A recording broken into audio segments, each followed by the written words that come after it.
আসসালামু আলাইকুম। সকলকে ওয়েলকাম করছি আরো একটি টক শোতে। আশা করছি সবাই ভালো আছেন এবং সুস্থ আছেন। দিস ইজ জান্নাত। তো আমরা এখন আমার পাশে দেখতে পাচ্ছেন সাকিব আহসান ভাইয়া, যিনি Yamaha FZS version 4 pre booking এর মাধ্যমে বাইকটি পারচেজ করেছেন। তো আমরা সরাসরি চলে যাব ভাইয়ার কাছে এবং তার রাইড এক্সপেরিয়েন্সটা জেনে আসব। আসসালামু আলাইকুম ভাইয়া।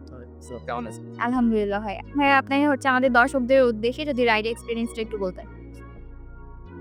থ্যাংক ইউ ভেরি মাচ একটা আমাকে অপরচুনিটি দেওয়ার জন্য।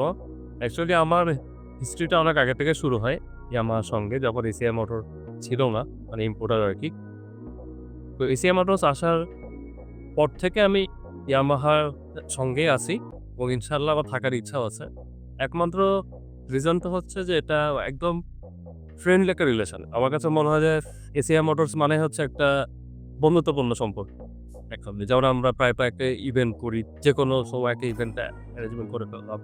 তোমার সাথে একটা মিট আপ করলাম। ঠিক। তো এনিওয়ে আমার একটা বিষয় হচ্ছে যে আমি ইয়ামাহার তো অনেক বাইকই ইউজ করছি। এর ভিতরে এফজেড, পেজাল, এফজেড-এস, তারপরে হচ্ছে আর-15 ও আমার ছিল। তো যেহেতু এফজেড-এস এটা নিয়ে কথা হচ্ছে আমাদের। সো এফজেড-এস এর সবগুলোই আমি ইউজ করছি। এখন রিসেন্টলি ইউজ করছি লাস্ট ১ মাস হলো আরকি। এটা হচ্ছে এফজেড-এস এর ভার্সন 4 টা আমি যেটা প্রি-অর্ডারের মাধ্যমে আরকি নিয়েছিলাম। বুস্টার রেসিস স্টেশন থেকে আরকি নিয়েছিলাম জিনিসটা। তো ওই সময় আমাকে পেয়ে আসলে অনেক হেল্প করছে। খুবই ফাস্ট আমি পেয়েছিলাম ডেলিভারিটা। সো উনাকে আমি অসংখ্য ধন্যবাদ জানাই আমাকে হেল্প করার জন্য। এখন বিষয়টা হচ্ছে যে এফজেড-এস ভার্সন 4 টা কি? অনেকের কাছে এই কোয়েশ্চেনটা আসতে পারে। যে একই রকম তো। লুক তো অলমোস্ট একই রকম, এটা কিন্তু না। আমি বলব যে টোটালি ডিফারেন্ট। কারণটা হচ্ছে আপনি ফার্স্টে এইটা দেখবেন যে হেডলাইটটা কিন্তু ফুললি চেঞ্জ। যেখানে এলইডি ডিআরএল আছে, যেটা কিন্তু আগেরটাতে ছিল না। নাম্বার 1। নাম্বার 2 হচ্ছে মিটারটা। মিটারটা কিন্তু ফুললি আপনার MT-15 আর-15 মিটারটা ইউজ করা। জি ভাইয়া। থার্ড অপশনটা হচ্ছে কালার লুক।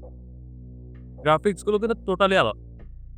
হ্যাঁ, কিছুগুলো হয়তোবা মানে অ্যাসেস করা হইছে, কিন্তু নতুন যে মানে রংগুলো এসছে আরকি সেগুলো কিন্তু টোটালি আলাদা। আচ্ছা। থার্ড অপশনটা হচ্ছে পিসি যেটা ইউজ করছে, ট্র্যাকশন কন্ট্রোলটা। সো এটা হচ্ছে মোস্ট ইম্পোর্টেন্ট আমার কাছে মনে হয়। কারণ যদি আপনি একটা বাইক ইউজ করছেন, সেটা যদি আপনার কন্ট্রোলিংটা ঠিক না থাকে, অবশ্যই কিন্তু এটা আপনার জন্য হেল্পফুল হবে না। তো এটা হচ্ছে মোস্ট ইম্পোর্টেন্ট ফ্যাক্ট। আচ্ছা। সো আমরা কি করছি এখন যে আগেরটা থেকে আমার কাছে মনে হচ্ছে এটা আরো বেশি কমফোর্টেবল এবং কন্ট্রোলিং আগের থেকে অনেক বেশি স্ট্রং। হাইওয়েতে আপনার কনফিডেন্স হারানোর কোনো অপশনই নাই। আমার কাছে যে জিনিসটা মনে হয়েছে, আমি অলমোস্ট এখন ১,০০০ কিলোমিটার ইউজ করিনি। এরপর আমি হাইওয়েতে গেছি।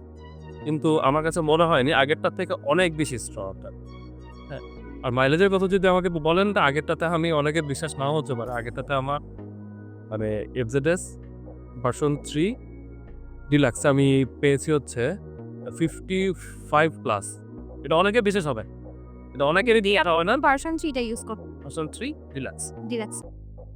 এটা অনেকের বিশ্বাস হবে না। আর এটাতেও অলমোস্ট আমার এরকমই মাইলেজ আসছে। এখন ১,০০০ কিলোমিটার যাক, এরপরে আরকি বলা যাবে যে কি হবে এরপরে ইনশাআল্লাহ। ঠিক আছে? সো আল্টিমেটলি আমি সবাইকে এটাই বলতে চাচ্ছি যে আপনারা এই বাইকটা একবার ইউজ করেন। এট লিস্ট মানে এক্সপেরিয়েন্সটা তো হওয়া উচিত। আর এই ইয়ামাহার এক্সপেরিয়েন্স কখনোই খারাপ না। যেটা আমার বিশ্বাস। ভাইয়া আপনি Yamaha এতগুলো বাইক ইউজ করেছেন। এটার আফটার সেল সার্ভিস সম্পর্কে আমাদের দর্শকদের উদ্দেশ্যে যদি বলতেন। এটা তো এক কথায় বলতে গেলে এসিআই হচ্ছে এই ক্ষেত্রে সবথেকে বেস্ট। কারণটা হচ্ছে মার্কেটিং এর একটা বিষয় থাকে। আমি রাজশাহী ইউনিভার্সিটির স্টুডেন্ট ছিলাম। মার্কেটিং এ আমি পড়াশোনা করছি। সো মার্কেটিং এর মোস্ট ইম্পোর্টেন্ট পার্টই হচ্ছে এটা। আপনার সেলস এর সার্ভিসটা। এটা হচ্ছে মেইন জিনিস। এখন কি ফ্যাক্ট হয় এটা? আপনি যদি একটা প্রোডাক্ট বিক্রি করলেন, বিক্রি করার পরে যদি আপনি সেটা সম্পর্কে কোনো ইনফরমেশন বা কোনো আপডেট বা কোনো রকম কমিউনিকেশনটা না রাখেন, সেক্ষেত্রে কিন্তু সেই প্রোডাক্টটার ভ্যালুটা কমে যায়। উমেশ। আর এসিআই মোটরস কিন্তু এই জিনিসটা কখনোই এভয়েড করেনি। যেমন হচ্ছে আমি এর আগেও অনেক বাইক ইউজ করছি। এসিআই হটলাইন থেকে প্রায় অলমোস্ট রেগুলারই কিন্তু একটা হলো কল আমি পাই। কেমন কল পাই যে, "স্যার আপনি কি অবস্থা? কেমন আছেন? আপনার বাইকটার কি অবস্থা? কোনো রকম সমস্যা হচ্ছে কিনা? কোনো রকম ডিস্টার্ব হলে আমাদের হটলাইন নাম্বারে ফোন দিবেন। কোনো রকম হেল্প লাগলে আমাদেরকে এটা বলবেন।" হ্যাঁ? আর আমাদের যেসব সার্ভিস স্টেশনগুলো আছে, এইসব জায়গা থেকে আপনি হেল্প নিতে পারবেন। তারপরে যদি কোনো ইস্যু হয়, তারপর আমাদেরকে আপনারা আল্টিমেটলি নক দিবেন। এগুলো কিন্তু সব কোম্পানি করে না। যতটুকু আমি বিশ্বাস করি। কারণ আমি কখনো Yamaha ছাড়া অন্য কোনো ব্র্যান্ড ইউজ করি। হ্যাঁ? সো আমার আইডিয়াও নাই। তবে I hope যে অন্য কোনো ব্র্যান্ড এটা করে বলে আমার কাছে মনে হয় না। সো এসিআই মোটরস হচ্ছে এই বিষয়ে টপ। এটাই বলব। আচ্ছা, নেক্সট কোয়েশ্চেন আমরা চলে যাচ্ছি। ভাইয়া হচ্ছে লাস্ট ইয়ামাহার কোন বাইকটি নিয়ে আপনি হচ্ছে ট্যুরে গেছিলেন? আমি লাস্ট গেছি হচ্ছে R15S নিয়ে গেছি। তারপর হচ্ছে ফেজার নিয়ে গেছি ভার্সন 2 আর হচ্ছে FZS ভার্সন 3 ডিলাক্স এই ৩ টা নিয়েছি। কোন ট্যুরটা আপনার সবচেয়ে বেশি ভালো লেগেছে? আমি আসলে আগের মতো আর লং ট্যুর করি না তেমন। তবে খুব বেশি হলে দেখা যায় যে উত্তরবঙ্গের ভিতরে।